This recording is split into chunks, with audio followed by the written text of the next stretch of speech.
Yo, what's up guys? So natay parcel for today.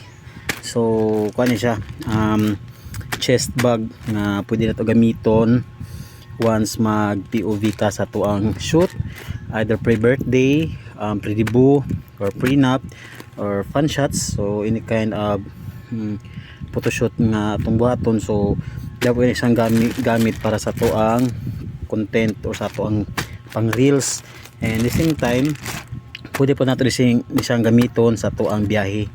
So since wala man tay GoPro, kaya di man ta maka-afford og GoPro, so ang nagpalit ko ani nga chest bag para ang cellphone nila atong gamitong pang video once mag rides ta or mag motovlog. So tara atong i-unbox. And so by the way, ang akong kauban karon pag unbox kay si Langging. So iya ring ipakita ngiyang duaan mga ka-vlog. So iyang himong keychain. So nasa mura siya ligo, flower nga kanang keychain sa kana na ang sa tawag handle sa iyang tubigan niya, Beyblade yan na ay mga rubber band. So mali ang na-create. So that's my Langging.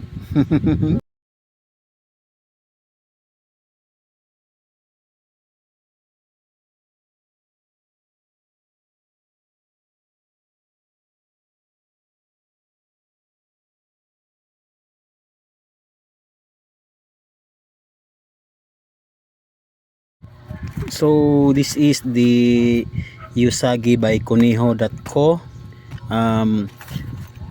chest bag or vlogger bag 2.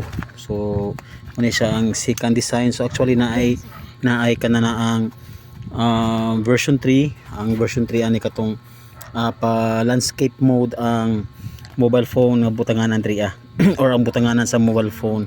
So kini siya mo ni siya ang vlogger 2. So nasa pagkapin nga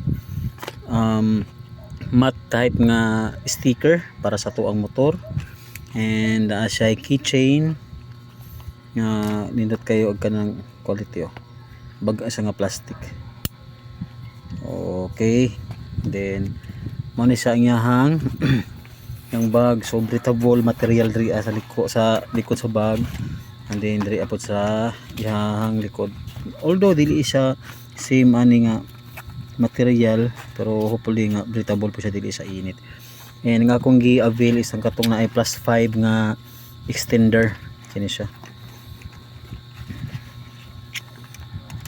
So moro to nga tong unboxing karon mga ka-vlog. So ako lang short unboxing lang tano, and ang pag-review ani isa to ang himuan og separate nga vlog, iyang review og ang iyang footage nga makuha ani. So once again, thank you for watching. This is Marcos from the Marcos Vlogs. Peace, love, and happiness. Peace out. And bye-bye.